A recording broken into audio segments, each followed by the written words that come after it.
Kebakaran ini merupakan yang terbesar dalam sejarah Israel dan menghancurkan jutaan pohon yang ditanam di wilayah-wilayah yang sebelumnya dihuni oleh warga Palestina.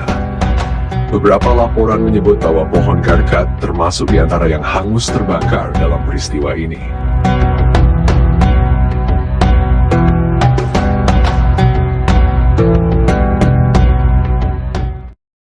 Bismillahirrahmanirrahim. Kebakaran hutan besar melanda Israel pada akhir April 2025 menjadi salah satu yang terburuk dalam sejarah negara tersebut. Kebakaran ini dimulai pada 30 April 2025 dan berlangsung hingga 3 Mei 2025, menghanguskan lebih dari 25.000 dunam, sekitar 25 km lahan di wilayah Israel dan tepi barat, termasuk area barat Yerusalem seperti Latrun dan Beit Shemesh. Lebih dari 10.000 penduduk dari sekitar 10 komunitas, termasuk Neve Ilan, Shorsh, Nataf, dan Mishmar Ayalon, dievakuasi. Sejumlah negara memberikan bantuan internasional untuk memadamkan api yang berkobar di sekitar Yerusalem dan wilayah sekitarnya. Israel menerima dukungan dari berbagai negara, terutama dalam bentuk pesawat pemadam kebakaran dan tim penyelamat. Kebakaran ini terutama melanda hutan-hutan yang ditanami pohon pinus, khususnya Pinus Aleppo, Pinus halepensis, yang merupakan spesies non-asli dan telah ditanam secara luas di Israel selama beberapa dekade. Pohon-pohon ini dikenal mudah terbakar dan berkontribusi pada intensitas kebakaran yang tinggi. Selain itu, kebakaran juga merusak lahan pertanian, termasuk kebun anggur dan pohon zaitun, yang merupakan bagian penting dari ekosistem dan ekonomi lokal. Dalam Islam, alam bukanlah benda mati. Ia adalah makhluk Allah yang tunduk pada perintahnya. Gunung, laut, angin, bahkan api, semuanya bisa menjadi tentara Allah jika Dia menghendaki.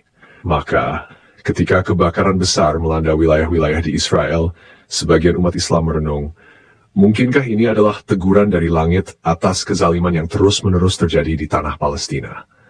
Al-Quran menyebutkan, telah tampak kerusakan di darat dan di laut disebabkan tangan manusia, supaya Allah merasakan kepada mereka sebagian dari akibat perbuatan mereka, agar mereka kembali ke jalan yang benar.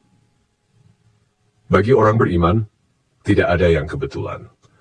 Ketika mereka melihat penindasan pembunuhan warga sipil dan pengusiran rakyat dari tanah mereka sendiri, lalu tak lama berselang datang bencana dari arah langit dan bumi, mereka tidak melihatnya sebagai peristiwa biasa. Itu adalah peringatan. Bukan hanya bagi pelaku kezaliman, tapi juga bagi seluruh umat manusia. Kebakaran ini merupakan yang terbesar dalam sejarah Israel dan menghancurkan jutaan pohon yang ditanam di wilayah-wilayah yang sebelumnya dihuni oleh warga Palestina. Beberapa laporan menyebut bahwa pohon garkat termasuk di antara yang hangus terbakar dalam peristiwa ini. Pohon garkat sering dikaitkan dengan hadis Nabi Muhammad yang menyebutkan bahwa pohon ini tidak akan memberitahu keberadaan orang Yahudi yang bersembunyi di belakangnya pada akhir zaman. Keyakinan ini membuat sebagian kalangan percaya bahwa Israel secara sengaja menanam pohon garkat sebagai bentuk perlindungan simbolis. Namun menurut sumber lain, klaim bahwa Israel secara aktif menanam pohon garkat dalam jumlah besar tidak didukung oleh bukti kuat. Sebagian besar program penghijauan Israel seperti yang dilakukan oleh Jewish National Fund, JNF, lebih banyak menanam pohon pinus dan cemara, bukan garkat. Kebakaran ini juga menimbulkan perdebatan mengenai dampak ekologis dari penanaman spesies pohon non-asli yang mudah terbakar. Beberapa peneliti menyatakan bahwa penggunaan spesies pohon seperti Pinus Aleppo yang bukan asli daerah tersebut telah memperburuk intensitas kebakaran hutan di Israel. Dengan demikian, meskipun ada laporan bahwa pohon garkat turut terbakar dalam kebakaran hutan di Israel, klaim bahwa pohon ini ditanam secara luas sebagai bagian dari strategi perlindungan simbolis masih diperdebatkan dan tidak sepenuhnya didukung oleh bukti yang ada. Pohon garkat yang sering dikaitkan dengan hadis akhir zaman dalam tradisi Islam dilaporkan ditanam di beberapa wilayah oleh warga Israel.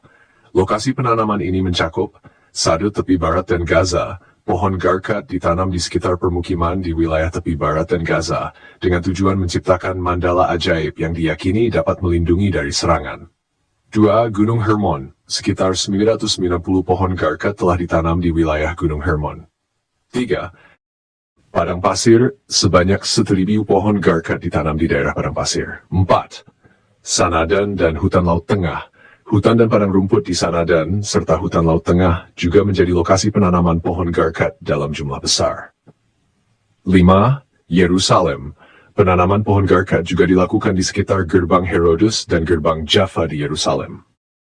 Secara biologis, mungkin saja pohon garkat yang secara ilmiah dikebagai Nitraria retusa bisa terdampak oleh keberadaan pohon pinus. Banyak jenis pohon pinus, termasuk Pinus halepensis, yang umum ditanam di Israel, menghasilkan zat kimia yang disebut allelopat, yaitu senyawa yang dilepaskan melalui daun, akar, atau kulit yang menghambat pertumbuhan tanaman lain di sekitarnya.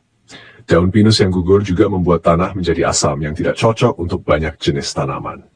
Jika pohon garkat ditanam berdekatan atau di antara hutan pinus, mungkin saja pertumbuhannya terganggu karena persaingan air dan cahaya, zat allelopatik yang menghambat pertumbuhan akar atau bibit, keasaman tanah akibat serasah daun pinus. Namun, pohon garkat sendiri termasuk tanaman gurun yang cukup tangguh dan bisa hidup di tanah miskin nutrisi. Jadi, kemungkinan matinya garkat oleh pinus bukan hal mustahil, tapi juga bukan kepastian. Itu sangat tergantung kondisi spesifik lokasi, jarak tanam, dan jenis pinusnya.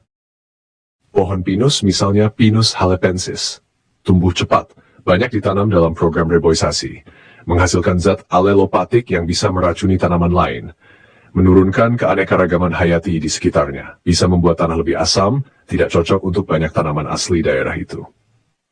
Pohon garkat retusa asli daerah kering semigurun, tahan terhadap kondisi keras, salinitas tinggi, dan kekeringan. Jika ditanam dekat pinus bisa terganggu karena perubahan kimia tanah dan kompetisi air cahaya. Jika garkat ditanam di antara pohon pinus, apalagi dalam ekosistem yang dimodifikasi secara agresif, kemungkinan besar ia akan kalah bersaing atau bahkan mati. Kalau pohon garkat mati karena pinus yang bukan bagian dari simbol ini, sebagian kalangan bisa menafsirkan itu sebagai tanda simbolis dari lemahnya perlindungan mereka, atau bahkan sebagai isyarat ilahi. Jadi, mungkinkah pohon garkat mati karena pinus? Ya, sangat mungkin. Bagi orang beriman, tidak ada yang kebetulan.